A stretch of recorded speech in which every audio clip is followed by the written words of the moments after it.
Hello everyone, welcome to this new video. तो चलिए शुरू करते हैं। आज तीसरी क्लास है हमारी परसेंटेज की।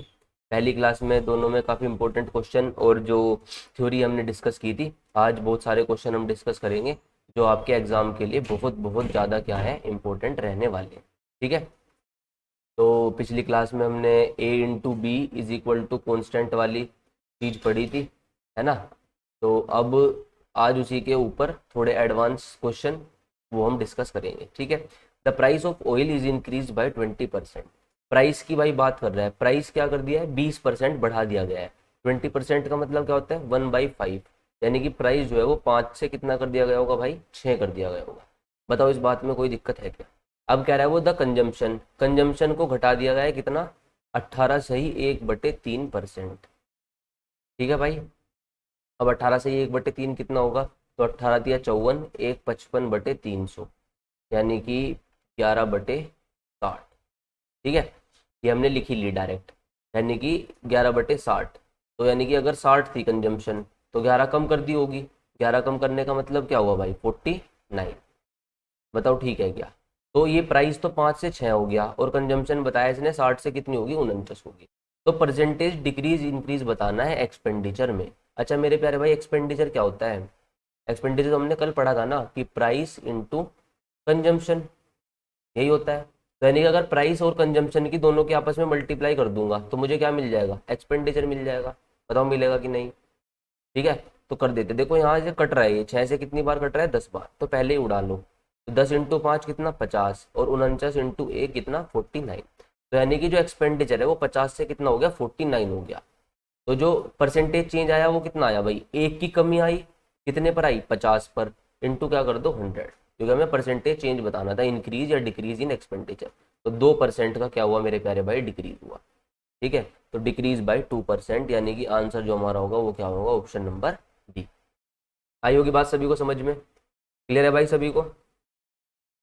चलो भाई, पिछले क्वेश्चन में वो प्राइस ऑफ ऑयल इंक्रीज कर रहा था तो कह रहा था कंजम्पशन कितनी कम करनी है अगर एक्सपेंडिचर सेम है। यहाँ पे इसने क्या कहा कि प्राइस भी बढ़ा दिया, कंजम्पशन कम कर दी, तो एक्सपेंडिचर में क्या चेंज आएगा, तो हम निकाल सकते हैं, क्योंकि एक्सपेंडिचर क्या होता है, प्राइस इंटू कंजम्पशन, दोनों की मल्टीप्लाई कर दो, तुम्हें एक्सपेंडिचर में चेंज पता चल जाएगा। ये देखो, if the price of sugar is increase by 32%, price की बात कर रहा है, प्राइस कितना कर दिया भाई, 32% बढ़ा दिया गया। ठीक है। By how much should a family decrease it consumption, तो एक फैमिली को अपनी कंजम्पशन किस प्रकार से कम करनी पड़ेगी, if the family can afford 10% more expense than before. तो भाई प्राइस की बात दे रखी है तुम्हें, प्राइस कितना बढ़ गया, 32%। 32% भाई कितना होता है, देखो 8/25, यानी कि अगर प्राइस 25 था तो 25 में 8 जोड़ दो, यानी कि प्राइस 25 से बढ़कर कितना हो गया होगा हमारा, 33। इस बात में कोई दिक्कत नहीं है। अब कह रहा है कंजम्पशन कितनी कम करनी पड़ेगी कि जो फैमिली है ना वो पहले से 10% ज़्यादा खर्च कर सकती है, 10% मोर एक्सपेंस अफोर्ड कर सकती है देन बिफोर। तो यानी कि इस बार हमें एक्सपेंस का रेशो दे रखा है कि खर्चा, खर्चा क्या हुआ, 10% बढ़ा दिया उसने। 10% बढ़ाने का मतलब 1/10, यानी कि पहले अगर 10 खर्च कर रही होगी तो आज कितना खर्च हो रहा होगा, 11। बताओ ये बात क्लियर है क्या सभी को। अब हमें कंजम्पशन में बताना है कि कंजम्पशन में कितनी की कमी करनी पड़ेगी। अब देखो, तुम्हें चलना है लॉजिकली भाई, एक्सपेंडिचर क्या होता है, प्राइस इंटू कंजम्पशन, यही तो होता है। हमें क्या निकालना है, कंजम्पशन। तो बताओ कंजम्पशन कैसे पता चलेगी, कंजम्पशन कैसे आएगी, एक्सपेंडिचर अपॉन प्राइस, ये तो करना पड़ेगा।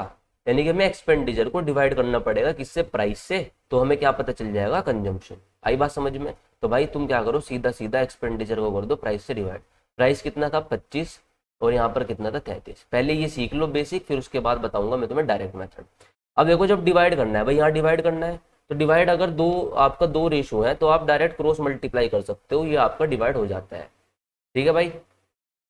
तो जो आपका कंजम्पशन है वो डायरेक्ट आ जाएगी कितनी, 10 × 33 रेशो 25 × 11।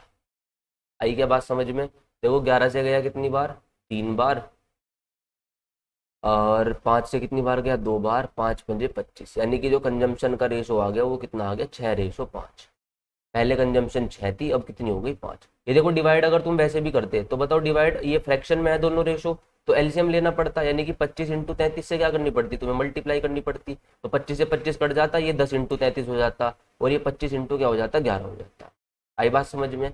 अब देखो जो कंजम्पशन है वो 6 से कितनी हो गई 5, तो कंजम्पशन में कितनी कमी आई 1 की, पहले कितनी थी 6, तो 1/6 इंटू 100, तो जो कंजम्पशन है वो कितनी कम करनी पड़ेगी हमें 16.67%। बताओ ये बात सभी को क्लियर है क्या। तो ये तो हमारा भाई पूरा प्रोसेस के साथ हो गया कि हमें कैसे कैसे करना है। लेकिन अब मैं तुम्हें डायरेक्ट बताता हूँ, देखो तुम्हें कुछ नहीं करना, price of sugar is increase by 32%, sugar का प्राइस कितना बढ़ गया 32% बढ़ गया, तो मैं मान लेता हूँ कि 100 था, तो भाई अब कितना हो गया होगा 132, ठीक है। और जो खर्चा है वो कितना बढ़ गया 10%, यानी कि 100 रुपये अगर खर्च मानता हूँ तो खर्च कितना हो गया होगा 110। तो ये जो रेशो तुम्हें दोनों मिलते हैं ना, ये अभी लेटेस्ट कंजम्पशन के रेशो हैं, खत्म कहानी, ठीक है। भाई 132 पहले कंजम्पशन थी और 110 अब कंजम्पशन है, ये डायरेक्ट रेशो हमें मिल जाएगा। आ रही है क्या बात समझ में। भाई मैं कह रहा हूँ कि 100 रुपये मान लेते हैं हम, और इसने कहा प्राइस बढ़ गया 32%, तो प्राइस 132 हो गया होगा, और खर्चा बढ़ा कितना 10%, तो 110 हो गया होगा। तो ये दो चीज जो हमें मिली ना, ये तो ये कंजम्पशन का रेशो मिल गया हमें सीधा, ये तो आपकी पुराने वाली कंजम्पशन और ये आपकी न्यू कंजम्पशन 132 और 10। देखो 22 से कितनी बार जाएगा 6 बार, 22 से कितनी बार जाएगा 5 बार, सवाल हो गया खत्म, ठीक है, एक ही लाइन में। ठीक है, शर्त यही है कि तुम सवाल अच्छे से पढ़ लो, फिर उसके बाद डायरेक्ट इसको सोल्व कर सकते हो। देखो अगला क्वेश्चन सेम ऐसे ही है, प्राइस ऑफ पेट्रोल, प्राइस बढ़ गया कितना 28%, यानी कि 128 हो गया होगा, और पर्सन को क्या करना है अपना खर्चा बढ़ाना है, और अप्रोक्सीमेटली खर्चा कितना बढ़ाना है भाई, ये वाली लाइन मिस है यहाँ से, 22%, खर्चा कितना बढ़ाना है हमें 22% बढ़ाना है, यानी कि पहले से खर्च कितना करेगा वो 122 करेगा। वही पूछ रखा है तुम्हारे से कंजम्पशन में डिक्रीज कितना है, तो बस ये डायरेक्ट हमें कंजम्पशन का रेशो मिल गया, कुछ डिवाइड करने की कुछ रेशो लिखने की जरूरत नहीं है। ठीक है, यही है, पहली कंजम्पशन 128 है, अब कंजम्पशन कितनी है 122, तो बताओ कितने की कमी करनी पड़ेगी हमें 6 की, कितने पर 128 पर, इंटू क्या कर दो भाई 100 कर दो, तो बस सवाल तुम्हारा खत्म। देखो 4 तिया 12, 4 दूनी 8, ये 4 से कितनी बार गया 25 बार, 2 से कितनी बार 3 बार, 2 से कितनी बार 16 बार, तो 25 तिया 75, 75 बटे 16, तो भाई 16 चौक 64, और 64 11 110, 16 सत्ते है ना, लगभग अप्रोक्सीमेटली कितना आंसर आ जाएगा आपका 4.7। क्लियर रहेगा बात सभी को। तो अब देखो कितना आसान हो गया, सिर्फ 10 सेकंड 15 सेकंड के अंदर तुम इस सवाल को खत्म कर सकते हो।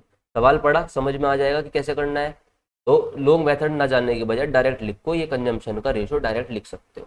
ठीक है भाई, बताओ कोई दिक्कत है क्या।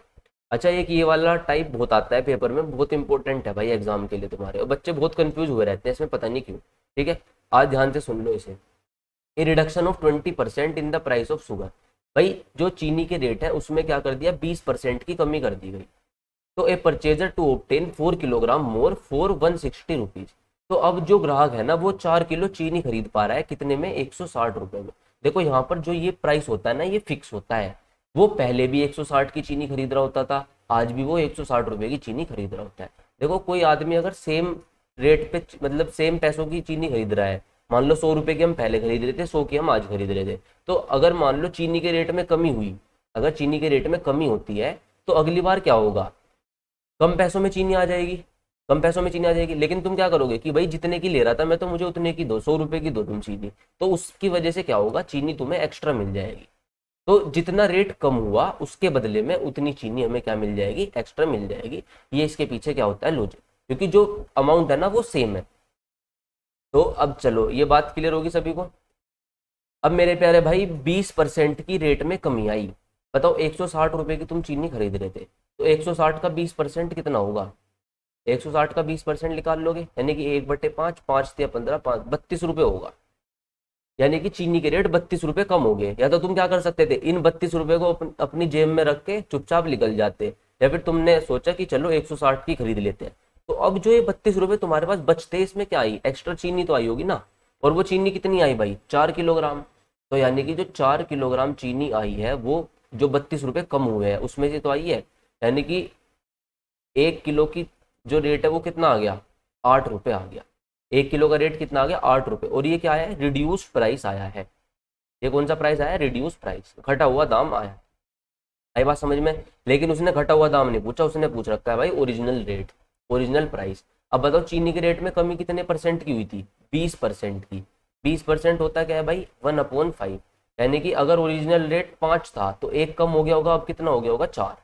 बताओ ये बात क्लियर है क्या सभी को। और एक्चुअल एक्चुअल में रिड्यूस प्राइस है कितना 8, यानी कि 4 की वैल्यू कितनी है 8, यानी कि 2 टाइम हो रहा है तो 5 की वैल्यू कितनी रही होगी 10 रही होगी, यानी कि जो ओरिजिनल प्राइस है वो कितने रहा होगा मेरे प्यारे भाई 10 रुपये रहा। आई होप सभी को ये बात क्लियर होगी होगी अब, कोई डाउट नहीं है इसमें। चलो एक सवाल और लेके आया हूँ ताकि कंफ्यूजन बिल्कुल दूर हो जाए। When the price of rice is decrease by 10%, जब चावल के दाम में 10% की कमी करी जाती है तो एक आदमी आधा किलो और चावल खरीद सकता है कितने में 180 रुपये में। तो ये रेट फिक्स है, पहले भी 180 के खरीद रहा था, आज भी 180 के। तुम्हें कुछ नहीं करना, 180 का क्या निकाल लो, सीधा 10% निकाल लो, कितना होगा 18 रुपये। यानी कि जो चावल की रेट है उसमें 18 रुपये की कमी आई। तुमने क्या करा, इस 18 रुपये को जेब में न रखने के बजाय जिसके चावल खरीद लिए, यानी कि तुमने आधा किलो चावल कितने में खरीदे 18 रुपये में। तो बताओ 1 किलो चावल कितने में आए होंगे भाई 36 रुपये में आए होंगे। और ये कौन सा प्राइस आया होगा, रिड्यूस प्राइस, घटा हुआ दाम।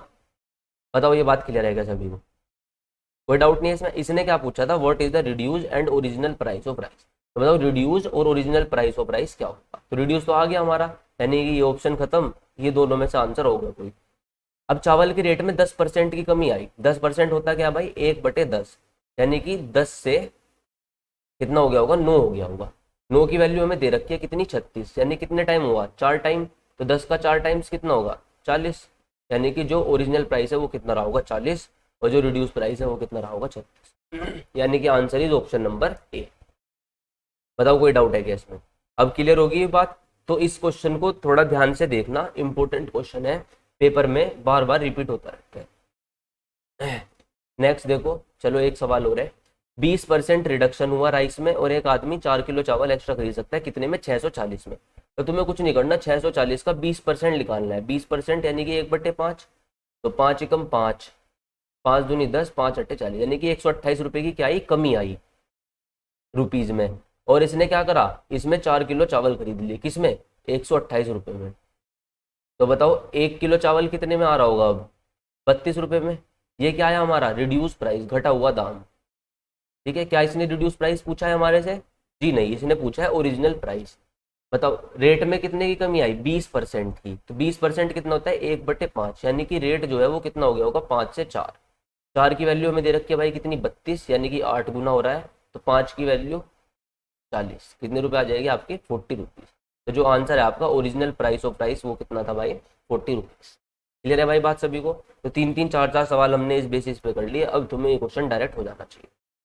ये देखो वो वाला सवाल, when the price of sugar is increase by 32%, price तो 32% बढ़ गया, तो फैमिली ने अपनी कंजम्पशन 18 किलो कर दी, घटा दी, यानी कि अब 18 किलो खा रहे हैं, ताकि जो खर्च है वो कितना है 8% मोर है।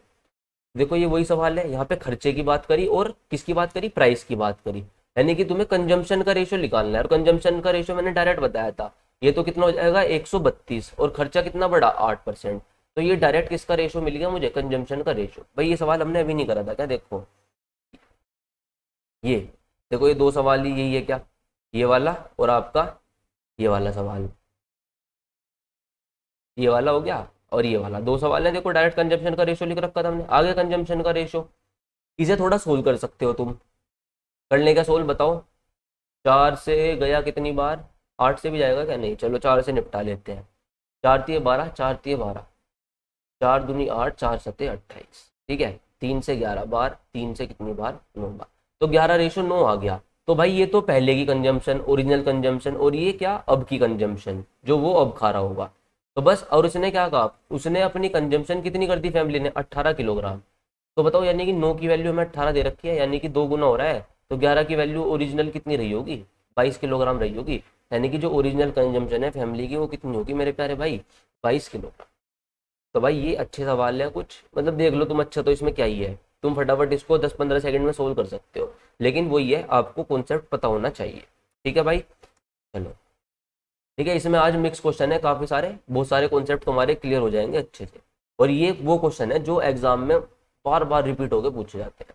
ठीक है, तुम्हें पता है फालतू का कंटेंट में कुछ कराता ही नहीं हूँ, वही कंटेंट कराऊंगा जो तुम्हें पेपर में देखने को मिले। ठीक है भाई, चलो volume of sphere is this, sphere की वॉल्यूम दे रखी है। अच्छा मेंसुरेशन तुमने पढ़ ली तो तुम्हें इसलिए स्फेयर की वॉल्यूम का फॉर्मूला पता होगा 4/3 पाई r क्यूब।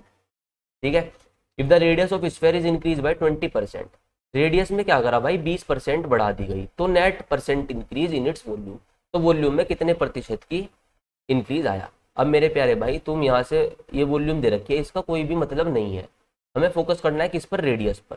बताओ रेडियस का क्या हुआ, रेडियस बढ़ाई 20%, 20% का मतलब 1/5, यानी कि रेडियस 5 से कितनी कर दी होगी मेरे प्यारे भाई, 6 कर दी होगी। ये बात तो क्लियर है सभी को। हमें बताना है किसमें, net increase in volume, volume में कितना चेंज आया है। अब वॉल्यूम में चेंज निकालने के लिए हमें फॉर्मूला देखना पड़ेगा एक बार। वो फॉर्मूला क्या है, 4/3 पाई r क्यूब। तो ये 4/3 पाई तो कॉन्स्टेंट टर्म है, कॉन्स्टेंट टर्म को तो तुम्हें देखना ही नहीं है, यानी कि वॉल्यूम डायरेक्ट डिपेंड कर रही है किस पर, रेडियस के क्यूब पर। वॉल्यूम डिपेंड कर रही है किस पर, रेडियस के क्यूब पर। तो तुम्हें रेडियस के क्यूब का चेंज निकालना है, जो रेडियस के क्यूब में चेंज होगा वही चेंज तुम्हारा किस में होगा, वॉल्यूम। अब बताओ रेडियस तो 5 से कितनी हो रही है, 6 हो रही है, तो रेडियस का क्यूब क्या होगा, यानी कि 5 का क्यूब और 6 का क्यूब, और यही किसका रेश होगा, वॉल्यूम का। तो 5 पंजे 25 पंजे 125, और 6 का क्यूब आपका कितना, 216। तो वॉल्यूम जो है वो भाई 125 से कितनी हो जाएगी, 216। तो ये सबसे बेस्ट मेथड है ऐसे सवालों को सोल्व करने का। अब आप देख सकते हैं यहाँ पर कितना आ जाएगा भाई, 11 में से 2 गए 9, 91/125 × 100। ठीक है, 25 से 4 बार, 25 से कितनी बार, 5 बार, 4 एकम 4, 9 चौक 36/5, तो 5 सते 35, 5 दूनी 10, 5 अट्ठे 40, यानी कि 72.8% आपकी वॉल्यूम क्या है, बढ़ गई। क्लियर है बात सभी को। तो बहुत इजी सवाल है, आपको फॉर्मूला पता होना चाहिए, जो भी आपके डायमेंशन है उसके हिसाब से उसमें चेंज करके आप निकाल सकते हैं। एक और देखेंगे, जो लेंथ है रेक्टेंगुलर बॉक्स की वो 20 सेंटीमीटर है, और इसको दोबारा बनाया गया इस तरीके से, इसकी लेंथ में क्या करा गया भाई, 30% का इंक्रीज करा गया। तो ये इंपॉर्टेंट लाइन है मेरे लिए। 30% का मतलब होता है 3/10, यानी कि अगर ओरिजिनल लेंथ 10 थी तो लेंथ 10 से कितनी कर दी होगी इसने, 13। इसकी जो चौड़ाई है, चौड़ाई में क्या करा गया, 20% की कमी।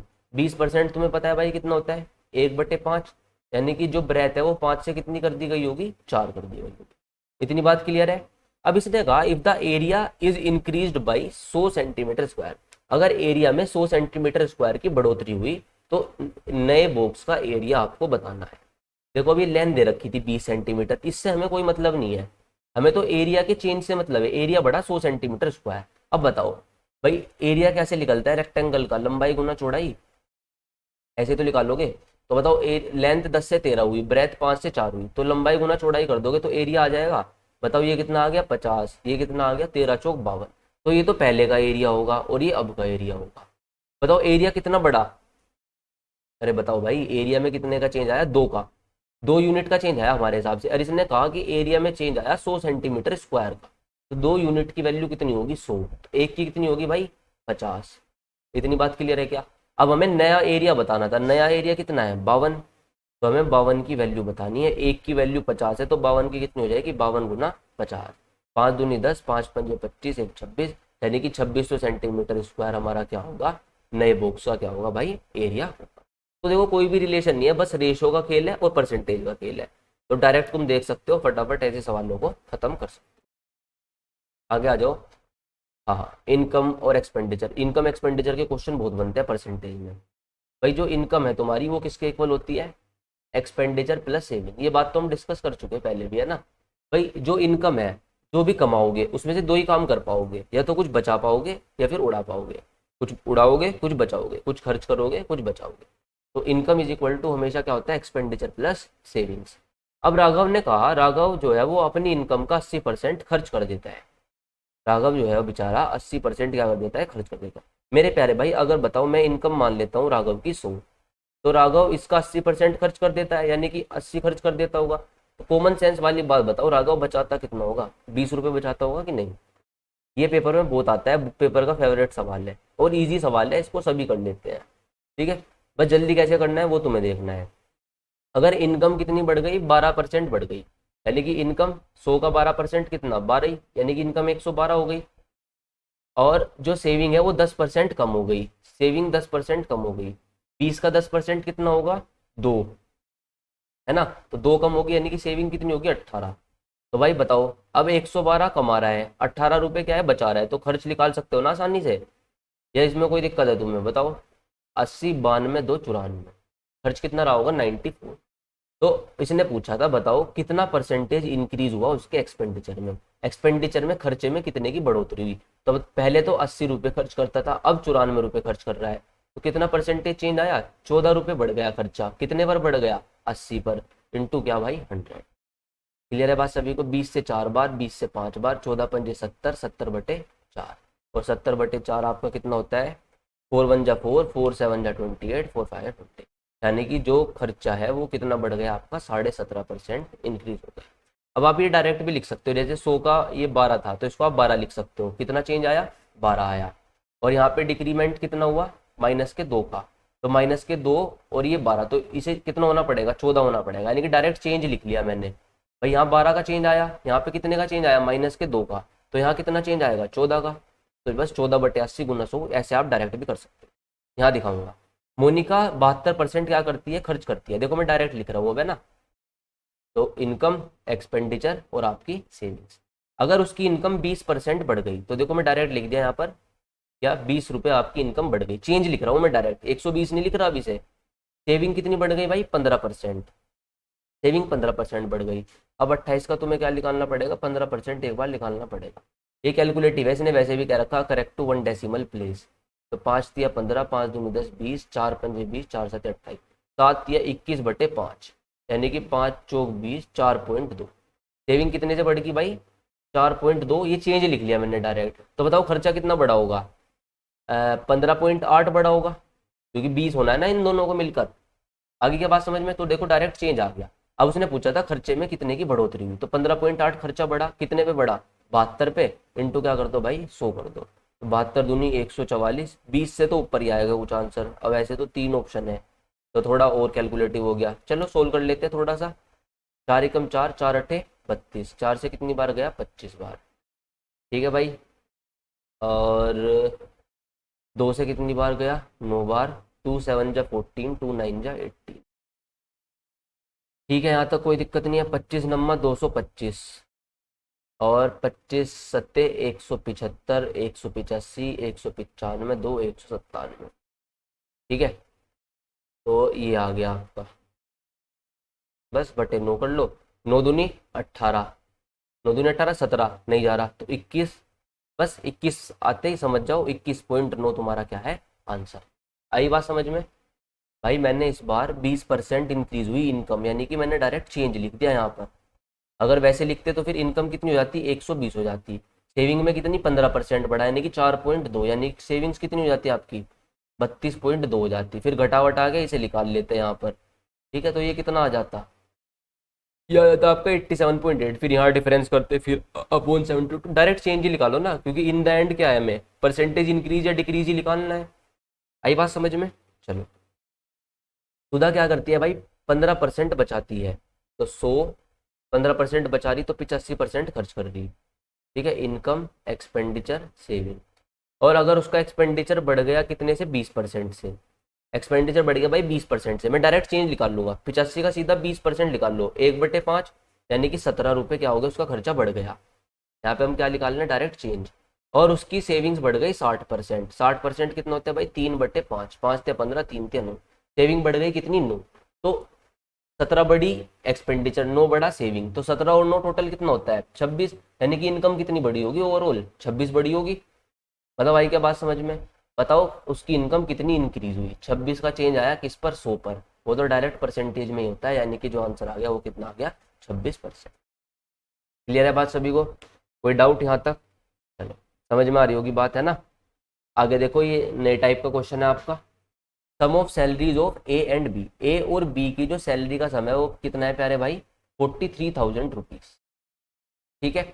ए जो है वो अपनी सैलरी का 95% खर्च करता है, ए जो है वो अपनी सैलरी का कितना खर्च करता है, 95% खर्च कर देता है, ठीक है, ये एक्सपेंस है। जो बी है, बी अपनी सैलरी का कितना खर्च कर देता है, 80%। और फिर अगली लाइन में लिखा if their saving are same, बस ये लाइन बड़ी इंपॉर्टेंट लाइन है। उसने कहा कि इनकी जो सेविंग है वो क्या है, सेम है। अब मेरे प्यारे भाई, अगर ए 95% खर्च करता है तो अपनी सैलरी का कितना बचा रहा होगा, 5% बचा रहा होगा। जो बी है वो 80% अगर खर्च कर दे रहा है तो कितना बचा रहा होगा, 20%। और उसने कहा है उन दोनों की सेविंग्स क्या है, सेम, यानी कि जो ए की इनकम का 5% होगा, यानी कि ए की सेविंग आ गई, वो किसके इक्वल होगा, बी की सेविंग का। बी की सेविंग कितनी है, बी की इनकम का 20%। तो यानी कि ये दोनों की सेविंग्स क्या होंगी, इक्वल हो जाएंगी। आई क्या बात समझ में। अब देखो 5 से कितनी बार गया, 4 बार, यानी कि मुझे यहाँ से ए बाई बी पता चल गया। ए बाई बी कितना आ गया, 4/1। ए बाई बी कितना आ गया, 4/1 आ गया, 4/1। यानी कि ए की इनकम तो 4 है, बी की इनकम कितनी है, 1। और हमें सम दे रखा है, ए प्लस बी की इनकम का सम कितना है, 43,000। तो अगर यहाँ पे जोड़ोगे तो कितना बैठ रहा है, 5। यानी कि हमें 5 की वैल्यू दे रखी है कितनी, 43,000 रुपीज। एक यूनिट की वैल्यू निकाल लोगे, 5×8 = 40, 5×6 = 8,600 रुपये। हमें किसकी इनकम बतानी है, ए की सैलरी बतानी है। ए की सैलरी कितनी है, 4। तो 6×4 = 24। बस आंसर तो आ ही गया, सोल्व करने की जरूरत ही नहीं है, यूनिट डिजिट से देख लो। तो ये 2 0, 6×4 = 24, 8×4 = 32 और 2 34, यानी कि 34,400 रुपये क्या है हमारा आंसर। आई बात समझ में। तो ये छोटा सा लॉजिक लगाना है तुम्हें भाई, उसने कह रखा है सेविंग सेम है, तो सेविंग्स पता है तुम्हें, कोई आदमी 95% खर्च कर रहा है, तो 5% क्या है, बचा रहा होगा अपनी इनकम का। तो बस यहाँ से रेशो आ गया इनकम का, और रेशो आते ही सवाल हो गया खत्म। क्लियर है बात सभी को, बताओ यहाँ तक कोई दिक्कत है क्या, क्लियर है ना सभी को। चलो, मजा आ रहा होगा सेशन में, तो भाई लाइक वगैरह करते रहा करो, ठीक है। तुम्हारे पे भी कोई जोर नहीं पड़ेगा, सिर्फ एक बटन दबाना है, तो दबा दिया करो, हमें अच्छा लगता है ना। अब देखो ये वाला क्वेश्चन, ये भी पेपर में भाई पहले बहुत आया करता था, अब भी आ सकता है, इसके ऐसी कोई बात नहीं है, चांसेस है, ठीक है। Fresh fruit contain 68% of water. जो फ्रेश फ्रूट होगा उसमें 68% पानी, and dry fruits contain 20% of water. और जब सूख गया फल तो उसमें कितना पानी है, 20%। ये ऐसा सवाल है, मान लो तुम कोई ताजा फल लेके आए तो उसमें पानी की क्वांटिटी ज्यादा होगी, जैसे ही वो रखा रहेगा, तो रखा रहते हुए उसमें क्या पानी की क्वांटिटी क्या होती है, कम होनी शुरू हो जाती है, ठीक है। तो अब एक बात बताओ, फल किससे बनता है, उसके अंदर पल्प होगा, है ना, जिसे गुदा बोलते हैं, और क्या होगा, पानी होगा। तो जो फल है वो पल्प और वाटर से बन के मिला होगा। अब देख लो तुम, वाटर की क्वांटिटी में चेंज आएगा जैसे जैसे दिन बढ़ते जाएंगे। तो यहाँ से एक बात समझ में आती है कि जो पल्प की क्वांटिटी है वो क्या रहने वाली है, हमारी कांस्टेंट रहने वाली है, यानी कि उसमें तो कोई चेंज नहीं आएगा। बस यही लॉजिक है, तुम्हें क्या करना होता है, दोनों तरफ का पल्प क्या रखना होता है, इक्वल रखना होता है। तो पूछ रहा है बताओ कितने ड्राई फ्रूट्स बनाए जा सकते हैं, किसमें से, 100 किलोग्राम फ्रेश फ्रूट में से। अब मेरे प्यारे भाई, फ्रेश फ्रूट में 68% क्या था, पानी था। 68% पानी था, तो इसका मतलब 32% क्या रहा होगा, पल्प रहा होगा, 32% गूदा रहा होगा, ठीक है। तो फ्रेश फ्रूट के अंदर क्या रहा होगा, 32% गूदा रहा होगा। ये बात समझ में आई क्या, ये पल्प आ गया क्या फ्रेश फ्रूट का। अब मेरे भाई बताओ, जो सूख गया फल, जो फल सूख गया उसमें कितना, 80% पानी है। भाई फल तो टोटल 100% होगा ना, 20% पानी है, तो इसका मतलब क्या, 80% क्या होगा उसमें, अब गूदा बचा होगा, पता होगा कि नहीं। तो यानी कि जो ड्राई फ्रूट है उसमें कितना गूदा बचा होगा, 80%। और ये भी देखो पल्प है और ये भी पल्प है, तो दोनों क्या होंगे, बराबर होंगे, क्योंकि पल्प क्या रहेगा, कॉन्स्टेंट, पल्प की क्वांटिटी रहेगी इक्वल। आई क्या बात समझ में। भाई जो ताजा फल था उसमें 68% पानी है, ठीक है। तो टोटल फल तो 100% होगा ना, 68% तो पानी से बना है, तो बाकी बचा हुआ क्या, 32% क्या होगा, गूदा होगा। तो फ्रेश फ्रूट का 32% क्या है, गूदा। ड्राई फ्रूट का गूदा कितना है, 80%। तो ये आपके दोनों क्या होंगे, बराबर, क्योंकि पल्प क्या रहेगा, सेम। अब इसने कहा कि फ्रेश फ्रूट कितना था, 100 किलोग्राम। अगर फ्रेश फ्रूट हमारे पास 100 किलो है, तो इसमें से कितना ड्राई फ्रूट बन जाएगा। तो बस ड्राई फ्रूट तुम्हें, बस कुछ भी नहीं करना, सोल्व करना सीधा, अब तो, है ना। ये 0 से 0 हटा लो यहाँ से, ये 8 से कितनी बार जाएगा, 4 बार जाएगा। तो ड्राई फ्रूट जो आपका निकल कर आएगा वो कितना आएगा, 40 किलोग्राम। तो जो आंसर है आपका क्या हो जाएगा, ऑप्शन नंबर, ठीक है। तो 100 किलो में से 40 किलोग्राम आपका ड्राई फ्रूट बनेगा। आई क्या बात समझ में। इजी क्वेश्चन है, मिक्स टाइप के क्वेश्चन है, मजा आएगा तुम्हें करने। ये देखो भाई बड़ा इंपॉर्टेंट सवाल, ठीक है। The population of A village, अगर तुम बेसिक से करने जाओगे तो थोड़ा टाइम लगेगा, हो तो वहां से भी जाएगा, है ना, दिक्कत कुछ नहीं है, हो तो वहां से भी जाएगा। इक्वेशन बनाओगे तुम, male plus female is equal to 19,800। इसने कहा कि एक गांव की जो जनसंख्या है वो कितनी थी, 9800 थी, ठीक है। और इंक्रीज इन पॉपुलेशन हुआ, मेल की जो जनसंख्या है वो 8% बढ़ गई, and that of females increase by 5%। और जो फीमेल्स हैं आपकी, उनकी पॉपुलेशन बढ़ी है कितनी, 5%। दो जो पॉपुलेशन है फाइनली वो कितनी हो गई है, 10,458। तो बताओ number of males in the village before increase, तो आदमियों की संख्या बतानी है जब पॉपुलेशन बढ़ी थी उससे पहले। यानी कि हमें देखो मेल प्लस फीमेल की पॉपुलेशन दे रखी है कितनी, 9800। फिर तुम यहाँ पर मेल का 8% बढ़ा लोगे, यानी कि मेल का 108% प्लस फीमेल का 105/100 इज इक्वल टू 10,450। ये नई इक्वेशन बन जाएगी आपकी, ठीक है। और दोनों को सोल्व कर लोगे तो आपका आंसर आ जाएगा। लेकिन देखो इसका तरीका कैसे करेंगे हम। भाई मेल की पॉपुलेशन कितनी बढ़ी है आपकी, 8% बढ़ी है। फीमेल की पॉपुलेशन कितनी बढ़ी है आपकी, 5% बढ़ी है। और फाइनली पॉपुलेशन बढ़कर कितनी हो गई है, 10,458। मेरे भाई बताओ, पहले 9,800 थी, अब 10,458 हो गई। तो टोटल चेंज कितना आया पॉपुलेशन में, 658, यानी कि 658 पॉपुलेशन आपकी बढ़ गई, ठीक है। इसमें मेल भी होंगे और फीमेल भी होंगे। इतनी बात क्लियर है।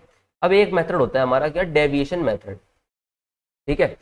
हम क्या करते हैं कि इसको स्प्लिट करते हैं। 8% को मैं लिखूंगा क्या, 5% प्लस 3%, ठीक है। ये एक तरीका होता है आपको क्वेश्चंस को सोल्व करने का।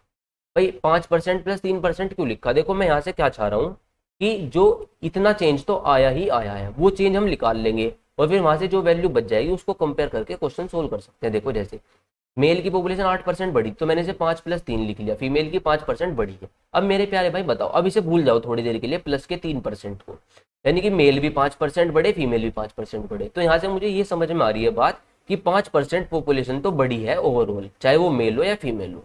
तो यहाँ से मैं ओवरऑल निकाल सकता हूँ कि 5% पॉपुलेशन हमारी बढ़ी है। अब पॉपुलेशन कितनी थी भाई, 9800, तो 9800 को हम 5% निकाल सकते हैं डायरेक्ट कि ये तो बड़ी होगी आपकी डेफिनेटली। तो 8 पंजे 40 और 9 पंजे 45 और 4 90, यानी कि 490 लोग क्या है पॉपुलेशन बड़ी होगी डेफिनेटली। लेकिन तुमने देखा होगा पॉपुलेशन तो कितनी बड़ी है ओवरऑल, 658, और हमने 5% के हिसाब से निकाला तो कितनी आ रही है भाई, 490। तो ये क्यों आ रही है, क्योंकि हमने 3% छोड़ दिया था। अब देखो इसका काम क्या होगा, 490 आ गई, अब तुम इसमें से घटा दो तो कितना बचेगा 8, यहाँ कितना बचेगा 6, 168, यानी कि 168 एक्स्ट्रा बच गया। ये एक्स्ट्रा क्यों बचा, क्योंकि हमने 3% छोड़ दिया था किसका, मेल का। तो यहाँ से डायरेक्ट तुम्हें वैल्यू मिल गई कि जो 3% ऑफ मेल की पॉपुलेशन है ना, उसकी वैल्यू डायरेक्ट कितनी हो जाएगी, 168। आई बात समझ में। तो आप 1% ऑफ मेल निकाल सकते हैं, कितना आ जाएगा, 3 पंजे 15, 3 छंग 18। आई बात समझ में। और 100% ऑफ मेल का मतलब सारे जो आदमी है उनकी जनसंख्या, 100% निकालोगे तो 2 जीरो लग जाएगी, यानी कितनी आ जाएगी, 5600। इसने ये पूछा था बताओ इंक्रीज होने से पहले पॉपुलेशन मेल की कितनी थी। तो आंसर भाई डायरेक्ट कितना आ गया, 5600। क्लियर हुई क्या बात। मेल की अगर फीमेल की पूछ लेता तो मेल देखो 5600 आ गए थे, यहाँ पहली वाली इक्वेशन में 5600 रख दो, इधर माइनस कर दो ले जाके, यानी कि 4200 आपकी क्या आ जाएंगी, फीमेल आ जाएंगे। आई बात समझ में। तो बढ़िया क्वेश्चन है, इस तरीके से ऐसे क्वेश्चन को हम सोल्व कर सकते हैं। ये देखो एक क्वेश्चन और ऐसा लेके आया हूं मैं ताकि तुम्हें समझ में आए कि ये कहीं भी लग सकता है कॉन्सेप्ट आपका। गौरव और आजम की जो टोटल सैलरी है भाई वो कितनी है, 43,520। क्लियर है। अब सैलरी जो गौरव की है वो बढ़ी है भाई कितने से, 23% से।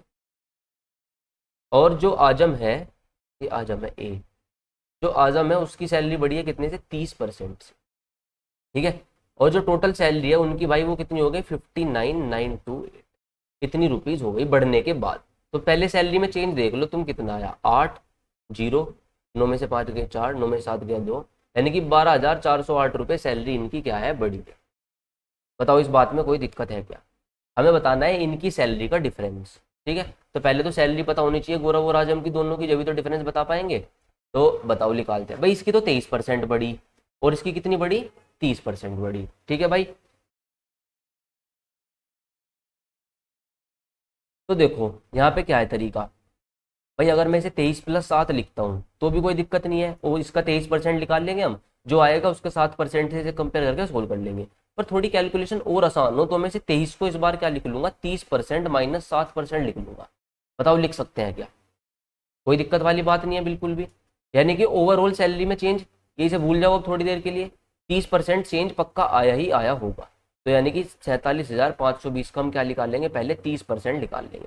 देखो 30% इसलिए लिया ताकि कैलकुलेशन आसान हो, 23% में यहाँ तुम्हारी कैलकुलेशन बढ़ जाती। 3 पंजे 15, 7 तिये 21, 1 22, 4 तिये 12, 2 14, यानी कि जो सैलरी में चेंज आया हमारे हिसाब से वो कितना आया, 14,256, यानी कि सैलरी इतनी बढ़नी चाहिए थी, ठीक है। अब देखो ये तो बहुत ज़्यादा आ रही है, सैलरी एक्चुअल में बढ़ी कितनी है, इतनी। तो इसका डिफरेंस देख लो, इसका डिफरेंस कितना आएगा भाई, 8, यहाँ पे कितना बचेगा 4, और 12 में से 4 गए कितना बचा 8, और ये 3 में से 2 गए, यानी कि 1848 रुपये बढ़ी हुई ज़्यादा आ रही है। बढ़ी हुई ज़्यादा क्यों आ रही है, क्योंकि हमने ज़्यादा ले रखी थी। माइनस का देखो 7% भी तो है, यानी कि जो 7% ऑफ गौरव है ना, उसकी वैल्यू कितनी हो जाएगी 1848। आई बात समझ में? भाई सैलरी तो एक्चुअल में इतनी बड़ी है, लेकिन हमने इसे क्या लिख लिया, वैसे तो 23 लेना था हमें, पर हमने इसे 30-7 लिख के चले। तो 30-7, 30% लिया तो 30% ज्यादा आ रहा है, ज्यादा ही आएगा, ऑब्वियस सी बात है। तो बस इसका डिफरेंस देखो तुम, क्यों आया ये डिफरेंस 1848 का, क्योंकि 7% ऑफ गौरव की कम है। देखो ये कमी कमी तो है यहाँ पर, तो 7% ऑफ गौरव की ये होगी, तो 1% ऑफ गौरव निकाल सकते हो आप यहाँ से, यानी कि 7 दूनी 14, 44, 7 छिंग 42, 7 चौक 28, यानी कि जो गौरव की सैलरी है, अगर मैं 100% ऑफ जी की बात करता हूँ तो वो कितना आ गया, 26400, यानी कि 26,400 है भाई किसकी, गौरव की सैलरी। गौरव की सैलरी आ गई, तो मैं किसकी, आजम की सैलरी भी निकाल सकता हूँ, माइनस कर दो, 0, 2, 5 में से 4 गया 1, 7 में 6 गया 1, 4 में, यानी कि 21,120 किसकी सैलरी आ गई भाई, आजम की सैलरी आ गई। हमें दोनों का क्या बताना था, अंतर बताना था, डिफरेंस कर दो, 10 में से 2 गया 8, एक ही ऑप्शन नजर आ रहा है 5280, सोल्व करने की पूरा जरूरत नहीं। बताओ बात क्लियर होगी क्या, आई बात सभी को समझ में? तो आंसर कितना आ गया हमारा, 5280। तो ये डिफरेंस वाला डेविएशन से मेथड समझ में आया आपको? ठीक है, कोई दिक्कत नहीं होगी। इसे आपकी मर्जी है, आप इसको क्या कर सकते हो, 23+7 भी लिख सकते हो। ठीक है, तो ओवरऑल 23% निकाल लो इसका, फिर थोड़ी कैलकुलेशन पॉइंटों में आ जाएगा तो तुम्हें दिक्कत होगी, इसलिए 30-7 लिख लिया, अपनी आसानी के हिसाब से चलेंगे। ठीक है, अब देखो, अब पास और फेल वाले क्वेश्चन की बात करते हैं। ठीक है, ये आपके बहुत इंपॉर्टेंट क्वेश्चन है, मार्क्स वाले क्वेश्चन।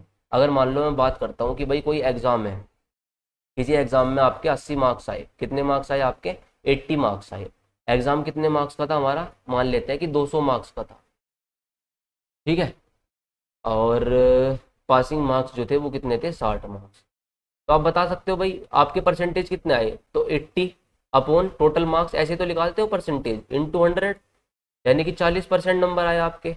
बताओ, यही तो, ऐसे ही तो निकलते हैं। आपके नंबर कितने आए, 40%। अगर बात करूँ मैं पासिंग मार्क्स की, तो पासिंग मार्क्स कैसे निकलेंगे भाई, पता है 60 नंबर में पास होते हैं, टोटल मार्क्स कितने हैं, 200 बटे 100, 100 से कितनी बार गया, 2 बार, यानी कि पासिंग मार्क्स कितने आ गए, 30%, यानी कि 30% पर पास हो जाते हैं। तो देखो दो चीज़ समझ में आती है, हमारे पास क्या होगा, एक तो होंगे मैक्सिमम मार्क्स, मैक्सिमम मार्क्स हमेशा कितने होंगे, 100% में। ठीक है, मिनिमम मार्क्स आपके कितने होंगे, 0%। ये तो इसके हिसाब से मिनिमम मार्क्स नेगेटिव में भी चले जाते हैं आजकल तो। ठीक है, वो छोड़ो, और एक आपके कहीं ना कहीं बीच में क्या होंगे, पासिंग मार्क्स। ठीक है, तो ये इंपॉर्टेंट कॉन्सेप्ट है, आपका पेपर में बहुत सवाल पूछे जाते हैं इससे। ठीक है, अब देखो क्या होता है, वो कई बार कहेगा कि एक बालक के क्या है, पासिंग मार्क्स से इतने परसेंट नंबर ज्यादा आए। ठीक है, किसी बच्चे के मान लो 15% नंबर के आगे, पासिंग मार्क्स से ज्यादा आ गए। ठीक है, और कहेगा वो किसी जो बच्चे हैं उसके पासिंग मार्क्स से 10% मार्क्स क्या आ गए, कम आ गए। ठीक है, अब देखो अगर पासिंग मार्क्स 45% है भाई, पासिंग अगर मान लो इसके 60% मार्क्स आए, इसके मार्क्स कितने आए, 60%, और इसने कह रखा था कि इसके 15% क्या है, पासिंग मार्क्स से ज्यादा है, तो पासिंग मार्क्स निकाल सकते हो ना, कैसे निकालोगे, माइनस कर दोगे, यानी कि जो पासिंग मार्क्स है वो कितने आ जाएंगे, 45% आ जाएंगे। अच्छा, दूसरी बात, अगर मान लो इसके कितने आए थे, 30% नंबर आए, इसके कितने आए बच्चे के, 30% नंबर आए, और ये 10% से फेल हो गया, तो यानी कि अगर इसे 10% नंबर और मिल जाते तो ये पास हो जाता है, यानी कि इसके लिए पासिंग परसेंटेज कितनी रही होगी, 40%। तो सिंपल सा लॉजिक क्या होता है, जिसके मार्क्स ज़्यादा आते हैं उसके तो हम पासिंग में से कम कर देते हैं, तो पासिंग वो जितने उसके आते हैं उसमें से उतने कम कर देते हैं, तो पासिंग मार्क्स आ जाते हैं। जिसके जितने कम आए होते हैं उसके उसमें ऐड कर देते हैं, तो हम पासिंग मार्क्स पर पहुंच जाते हैं। क्योंकि यहाँ पर जो हम इक्वेशन को इक्वेट करेंगे वो पासिंग मार्क्स के ऊपर करेंगे, क्योंकि पासिंग मार्क्स क्या होते हैं, सेम होते हैं सबके लिए। ठीक है भाई, अब सीधा क्वेश्चन में आओ, यहाँ से तुम्हें अच्छे समझ में आएगा। किसी एक एग्जाम में 92% स्टूडेंट पास हुए, 480 फेल हुए। अच्छा एक बात बताओ, 92% पास हुए तो यानी कि 8% क्या हुए होंगे, फेल हुए होंगे। टोटल तो 100% होंगे ना, तो 8% फेल हुए होंगे। और इसने कहा कि 480 फेल हुए, यानी कि 8% की वैल्यू कितनी, 480, तो 1% की वैल्यू कितनी, 60।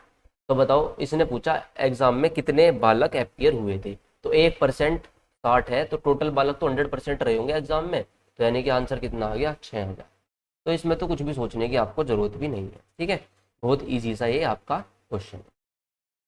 चले भाई आगे, अब देखो, इफ 35% आर पासिंग मार्क्स, अगर 35% आपके क्या है, पासिंग मार्क्स है, और एक बच्चे के 200 नंबर आते हैं और वो फेल हो जाता है कितने से, 24 नंबर से, बताओ तुम, हमारे 200 नंबर आए और हम 24 नंबर से फेल हो गए, यानी कि हम पासिंग मार्क्स पता कर सकते हैं ना। पासिंग मार्क्स कितने रहे होंगे, डायरेक्ट 224। कुछ भी दिमाग नहीं लगाना यार, बड़ी सिंपल सा गणित है इसमें तो। 200 नंबर आए, 24 से फेल हो गया, यानी कि 224 नंबर अगर आ जाते तो पास हो जाता मैं। पासिंग मार्क पता चल गए। और इसने क्या कह रखा था मैं, 35% क्या है हमारे पासिंग मार्क्स, यानी कि 35% की जो वैल्यू है वो कितनी है भाई, 224। ठीक है, तो 1% निकाल सकते हो यहाँ से, बताओ कितना आ जाएगा। 7 पंजे 35, 7 या 21, 7 दूनी 14, 5 6 जा 30, 5 4 जा 20, यानी कि 6.4। आई बात समझ में। अब इसने पूछा what is the maximum marks, maximum marks कितने होंगे। मैक्सिमम मार्क्स मैंने तुम्हें बताया कितना होता है भाई, 100%। 100% जब निकालोगे तो कितना आ जाएगा, 640, यानी कि जो मैक्सिमम मार्क्स हैं आपके वो कितने हैं भाई, 640। आई बात समझ में, आ रहा होगा धीरे धीरे अब तो समझ में। चलो, एक स्टूडेंट 43% मार्क्स स्कोर करता है और वो फेल हो जाता है 72 नंबर से। अब बताओ, अगर मान लो हमारे 43% नंबर आए और हम फेल हो गए 72 नंबर से, तो अगर मुझे वो 72 नंबर मिल जाते तो हम पास हो जाते, है ना। तो इस इक्वेशन को डायरेक्ट लिखेंगे हम, जैसे 43% तो मेरे मार्क्स है खुद के और मैं 72 नंबर से फेल हो रहा, तो मैं 72 नंबर ले लूंगा। तो ये क्या आ गए, पासिंग मार्क्स आ गए। ये क्या आ गए भाई, पासिंग मार्क्स आ गए। आई क्या बात समझ में। तो बस पासिंग मार्क्स हमें रखना होता है और दोनों इक्वेशन को इक्वेट करना होता है। अच्छा, जब कह रहा है जब वो 57% मार्क्स स्कोर करता है तो वो पास हो जाता है 40 नंबर से। अब भाई के 57% नंबर आ रहे हैं और वो पास हो रहा है 40 नंबर से, यानी कि अगर 57% में से मैं 40 नंबर घटा दूं तो क्या आ जाएंगे, ये भी पासिंग मार्क्स आ जाएंगे। ये भी क्या आ जाएंगे हमारे, पासिंग मार्क्स। बस तुम्हें इन दोनों इक्वेशन को करना है इक्वेट, क्योंकि ये भी पासिंग मार्क्स और ये भी पासिंग मार्क्स। खत्म। 14%, ये आपका इधर आएगा, 7 और 4 11, 112। तो 1% की जो वैल्यू है आपकी वो कितनी आ जाएगी भाई, 8 आ जाएगी। Find passing percentage, passing percentage हमें बतानी।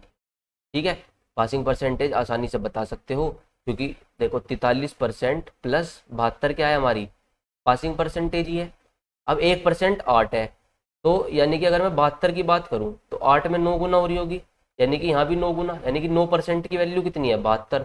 तो यहाँ पे तुम रिप्लेस कर दो, 72 की जगह क्या लिख दो, 9% लिख दो। तो 9 और 3 12, 52%। तो जो पासिंग परसेंटेज है वो आपकी कितनी आ जाएगी मेरे प्यारे भाई, 52%। क्लियर है सभी को। तो ये इजी सा क्वेश्चन है, आप इसको आसानी से कर सकते हो। एक क्वेश्चन और देखेंगे। जब किसी स्टूडेंट के 28% मार्क्स आते हैं तो वो 58 मार्क्स से फेल हो जाता है। जब भाई हमारे 58% मार्क्स आ रहे हैं तो हम 58 मार्क्स से फेल हो जा रहे हैं, तो फटाफट 58 मार्क्स ले लो, यानी कि ये पासिंग मार्क्स हो गए। क्लियर है। लेकिन जब वो 41% मार्क्स स्कोर करता है तो वो फेल हो जाता है कितने नंबर से, 6 नंबर से, यानी कि 6 नंबर ले लो, पास हो जाएगा। ये भी पासिंग और ये भी पासिंग, दोनों को रख दो बराबर। आई बात समझ में। अब सोल्व करेंगे, 13% आ जाएगा आपका कितना, ये इधर गया 13%, ये 6 इधर गया 52 के बराबर, यानी कि जो 1% है भाई वो कितना आ गया मेरे प्यारे भाई, 4। 1% की वैल्यू कितनी आ गई, 4। हमारे से पूछा है find the passing percentage, passing percentage हमें बतानी है। ठीक है, पासिंग परसेंटेज बता सकते हो आराम से, इसे उठा लो भाई। 41% प्लस 6 है, 6 मार्क्स पासिंग परसेंटेज। अब 1% 4, अगर मुझे 6 की वैल्यू निकालनी, यानी कि 1.5 गुना हो रहा है, तो यानी कि इसका भी 1.5 गुना कितना होगा, 1.5%, यानी कि 1.5% की वैल्यू 6।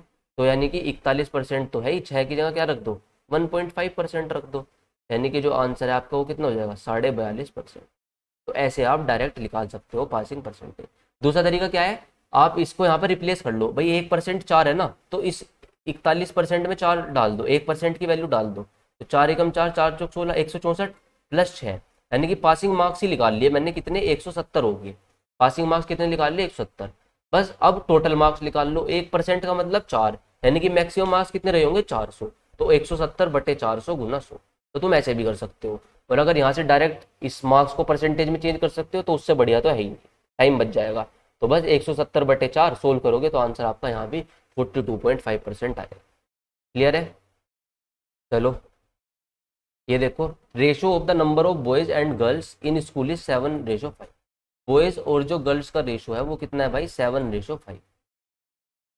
और 65% of boys and 81% of girls are scholarship holder. तो 65% तो लड़कों को और 81% गर्ल्स को क्या मिलती है, स्कॉलरशिप मिलती है।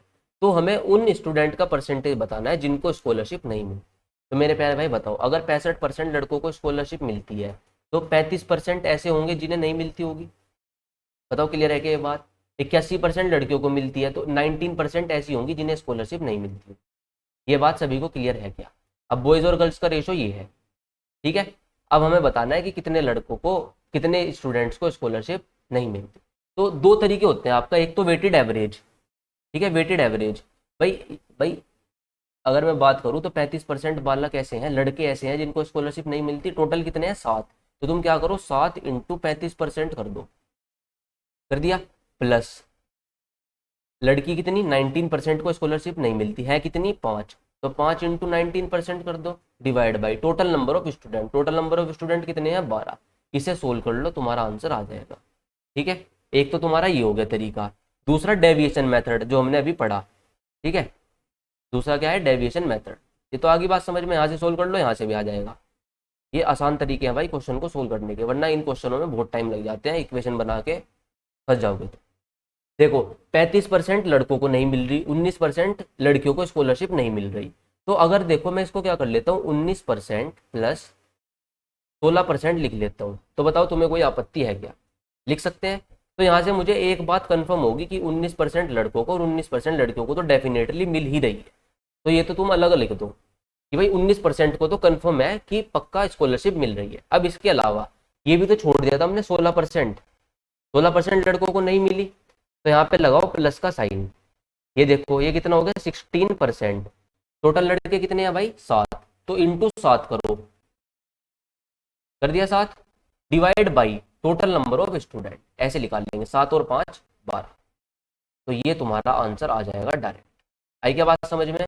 भाई 19% ये 19% ये तो हमने सेम कर लिया था, यानी कि 19% तो डेफिनेटली मिलनी ही मिलनी है दोनों को। अब उसके अलावा ये एक्स्ट्रा बचा, तो 16% टोटल है कितने लड़के? 7। तो 16% इंटू 7 बटे टोटल नंबर ऑफ स्टूडेंट, ऐसे तुम्हें सोल्व करना है। तो 4 से गया 4 बार, ठीक है। तो 4 से गया 4 बार, ये 3 है। तो ये हो गया 19% प्लस 7 चौक 28 बटे 3, ठीक है भाई। 3 9 जा 27 और 19 और 9 28, सही 1/3। तो 28 सही 1/3% हमारा क्या आ जाएगा? डायरेक्ट आंसर आ जाएगा, बिना किसी दिक्कत के। वेटेड एवरेज से भी आप डायरेक्ट कर सकते हो और इस मेथड से भी आप डायरेक्ट कर सकते हो। क्या करना है, सेम कर लो, 19% को अलग लिख दो, जो बचा 16% इंटू 7, ठीक है, upon total number of student, direct तुम्हारा आंसर आ जाएगा। अभी आओ, in a constituency 40% of the voters are senior citizen, ठीक है, सीनियर सिटीजन और नॉन सीनियर सिटीजन 40%। अगर मैं 100 मान रहा टोटल, कि टोटल कितने हैं कॉन्स्टिट्यूंसी में 100, तो 40% तो सीनियर सिटीजन है, तो 60 कैसे होंगे? नॉन सीनियर सिटीजन, ठीक है। अब इसने कहा कि 40% of senior citizen voters are illiterate. जो 40% सीनियर सिटीजन है वो क्या है? इलिटरेट, अनपढ़ है। 25% of non senior citizen are literate, वो पढ़े लिखे हैं। तो बताओ by vote percentage is the number of literate senior citizen voters, यानी कि मुझे लिटरेट सीनियर सिटीजन वोटर निकालने हैं, तो तुम यहाँ लिटरेट ही निकालो ना सीधा। बताओ इलिटरेट कितने हैं? सीनियर सिटीजन 40, तो लिटरेट कितने होंगे भाई? 60% होंगे, यानी कि 40 का 60% क्या होंगे? लिटरेट होंगे, पढ़े लिखे होंगे। इतनी बात क्लियर है क्या सभी को? Less than of the illiterate non senior citizen, ये इलिटरेट निकालने हमें, इसने हमें दे रखा कि आप पढ़े लिखे, 25% क्या है? पढ़े लिखे। नॉन सीनियर सिटीजन 25% पढ़े लिखे हैं, तो अनपढ़ कितने होंगे भाई? 75% होंगे। तो अनपढ़ कितने आ गए? 75%, ये इलिटरेट। क्योंकि हमें देखो लास्ट में जो रेशो परसेंटेज निकालनी है वो लिटरेट सीनियर सिटीजन और इलिटरेट नॉन सीनियर सिटीजन का निकालना। आगे बात समझ में? देखो रेशो निकालता हूँ, 60 से 60, परसेंटेज से परसेंटेज खत्म, 5 से 8 बार, 5 एकम 5, 8:15 आ गया, किसका? लिटरेट सीनियर सिटीजन और इलिटरेट नॉन सीनियर सिटीजन, ठीक है। अब इसने क्या कहा कि बताओ लिटरेट सीनियर सिटीजन कितने कम है इलिटरेट से। तो बताओ कितने कम है? सबसे पहले तो 7 कम है, किससे? इलिटरेट से, तो बटे में 15 इंटू क्या? 100। बस इतनी सी कहानी थी इस सवाल की। 20 बार गया, 7 दूनी 140 बटे 3, है ना। और 140 बटे 3 का मतलब भाई 3 चौक 12 और 3 चौक 12, 20, 3 छंग 18, 46 सही 2/3% जो है आपका आंसर। क्लियर है बात सभी को? तो बेसिक सा सवाल है, CHSL 2018 के पेपर में पूछा गया। ये वाला देखेंगे, in a city 68% of population are literates. जो 68% पॉपुलेशन है वो कैसी है आपकी? लिटरेट है, ठीक है। अगर मान लेते हैं 100 है, भाई ये लिटरेट और ये आपके इलिटरेट। 68% अगर आपके क्या है, क्या हो रहा,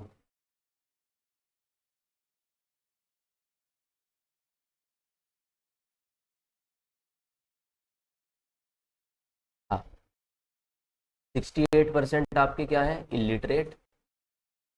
और जो बचे कितने होंगे भाई, 32%, 32% आपके क्या होंगे, लिटरेट।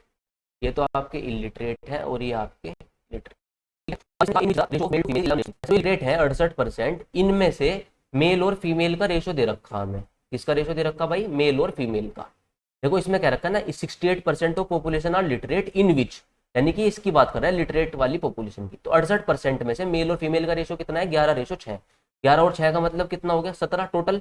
यानी कि 17 की वैल्यू कितनी, 68, तो एक की 4, तो मेल 11 चौक 44, 6 चौक 24, यानी कि मैंने मेल और फीमेल भी यहाँ से डायरेक्ट निकाल लिया।